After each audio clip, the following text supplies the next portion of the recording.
Alrighty. Well, it is nice to be back doing another Beast Daily. It is always fun, being able to help Beast whenever he's out with his lady friend.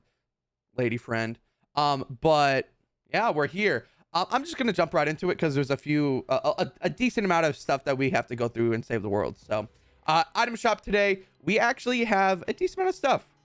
The mentions, or the way that Beast does it, he goes through the stuff that wants to be mentioned. I usually go through all of it, but I'll do it the way that he likes.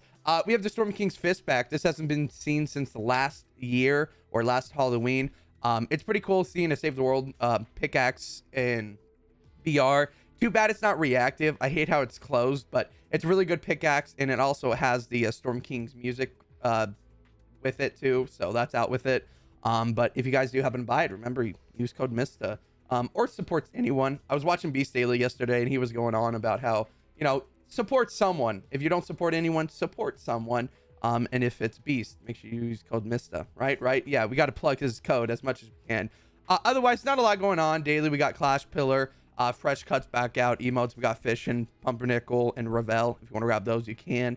I also thought it was funny because Beast said this was like a video game. And I knew it was a movie, but I jokingly make a joke saying it's like a TV show or a game. But Archer commented on his video yesterday, and like he went like on a rant saying it's not a movie, or it's a movie, not a video game. It was funny. Black Adam's still here, Mr. Meeseeks, Summer C 137, Beck and Morty, and then the spooky offers. We actually got 2 more tabs tonight, which includes Punk, Jack Gordon, Hollowhead's back out. Colonel Scream Leader, I think, came back yesterday, and then all of these right here came out yesterday too.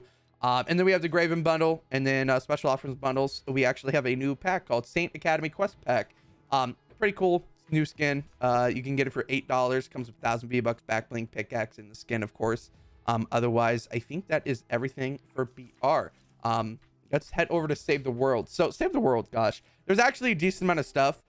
Surprisingly enough, we actually have a V-Buck mission with a bunch of light or vacuum tube weapons, which is nice because I believe the next season, which I think is November 1st, that's the end of the mini boss storm, so it'll change into a different storm, which I believe is water. So it's a good time to get these vacuum tube weapons, which is good. But let's get into it. Starting off for StoneWood.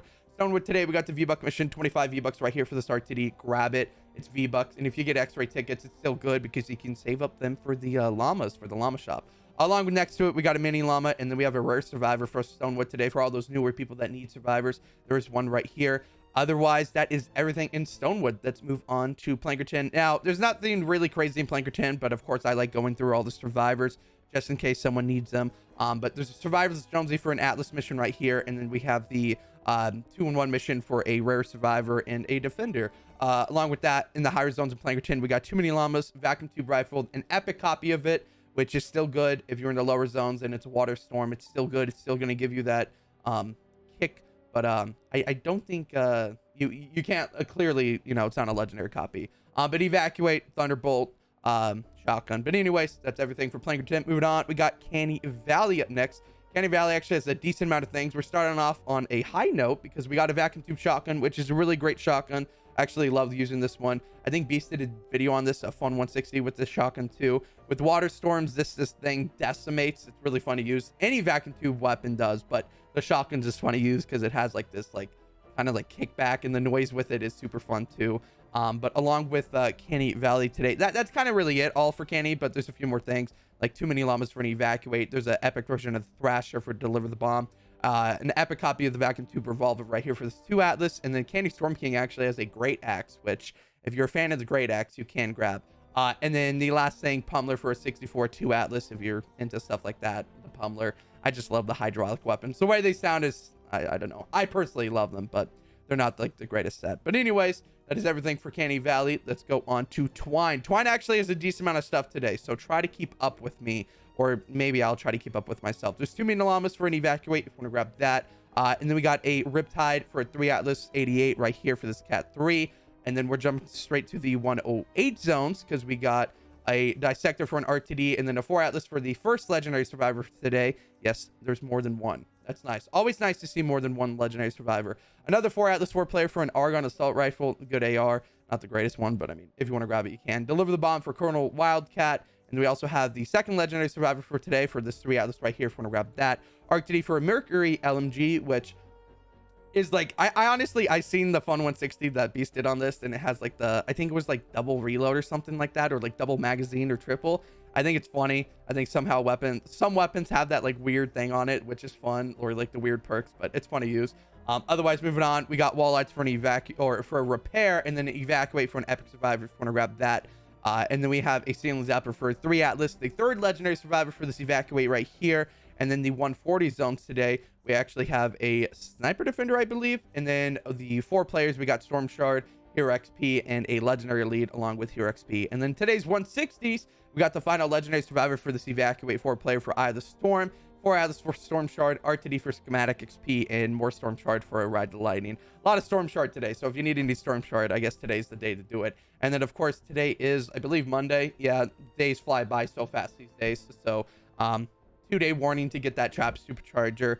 So yeah, otherwise that is everything for Twine Peaks. Let's go to Ventures. Now, thanks to Archer, I can actually see the lower zones. I never go through the lower zones in my own videos, but I think it's funny that I can actually see them now. There's a epic thrasher for an evacuate right there, and we got an RTD for an Armageddon for the 46. But the one thing that the reason why I need to see the lower zones is right here for this RTD for a lightning pistol. I've actually used this one. I actually supercharged it thanks to Musician. He made me supercharge it, and I don't regret it. I think it's a really fun pistol, and the amount of damage that you can do, and just like the fun with the lightning pistol and the vacuum weapons are really fun, especially with that 6 perk. But definitely grab it. It's in Ventures in the lower zones, so it's not really a hard mission if you've already done a few venture missions. So, or once you get to there, and it's an RTD, not even a 4 player. But otherwise, it's going to the higher zones, pressure cutter for a 2 Atlas. But I think this is where I start, at the 108 zones. But let me just double check I didn't miss anything. Okay, there's an 82 4 Atlas that I almost went over. Okay, there's an epic or a legendary copy of the Thrasher right here for this 4 Atlas. Now I can go on. There's an RTD for an epic survivor if you want to grab that. And then the actual zones that I usually only show are up here, which is kind of funny. There's a Hammer Crush for an RTD, Controller Harper for a Ride the Lightning, and then there's Assassin Sarah right here, which I think it's funny how I didn't know how assassin was spelled until like a few months ago. The way it's spelled is, you know, just you can look at it, and I think it's quite funny. And then of course the 140 zones today, we got an epic elite survivor for an evacuate, and then a 2 Atlas for wall darts. Otherwise, that is everything mission wise. Llama shop today, we got, it's a trap llama. If you get anything good for 200 X-ray tickets, sometimes it's worth it. If you're a brand new player to the game, or you're a newer player, if you have a few legendary traps, it is worth it. So that's why I say save those X-ray tickets, and always have at least minimum around 1500, just in case we get good llamas for the day or for reset. Otherwise, 200 X-ray tickets, you can grab it. Otherwise, I think that's everything. Now, I actually, last time I did adventure or the dailies, I did not have expeditions because there was I think there was an update the day that after I did it, there was an update, so I couldn't get my expeditions, or like I opened them already. But this time we have expeditions, so I actually have a lot. I'm getting a lot of materials actually. I remember watching one of Beast's dailies, and he got like over 1,000 nuts and bolts, and I don't know if they like actually like, okay, I'm not gonna say that, well actually I will, but I feel like they secretly buffed expeditions. That, or we're just getting super lucky when it comes to expeditions. Not only because we're getting a crazy amount, but I feel as if there's just more. I feel like I'm getting more. That, or I'm hitting the true potential of hitting good expeditions. Because if you don't know, I'm the person that loses 100% expeditions. It happened twice to me now. Yeah, so the game, what it does, it rounds up. So if you don't know, like whenever you get an expedition back, it'll tell you the percentage of what you would have won, if that makes sense. So like this one's 84, but they don't show you the decimal, and it goes by the thousandths. So like there's the 10th, 100 thousandths. So like there's point, like let's just say it's 0.100, right? So mine was point like 99, and I lost it. I lost that expedition, and I just, from that day forward, I vouched to never do expeditions again. Until now, I've started doing expeditions again, because why not? And if I'm doing them wrong, then I'm doing them wrong. Otherwise, I think that's all the expeditions. No, one more. Okay, let's do one more. Also, I don't care if I win or lose expeditions anymore, because they're expeditions. If I win them, I win them. If I lose them, I lose them. It's not like I send them out every single day now. So Otherwise, thank you again to Beast for letting me do the daily. That is everything. If you guys happen to not be subscribed, subscribe. Yeah, that's right. I'm gonna plug his video or plug his channel, because why not? But otherwise, always a pleasure doing the daily for the second time. Hopefully he has me again. Otherwise, everyone have a great day, and I will see you guys hopefully in a future video.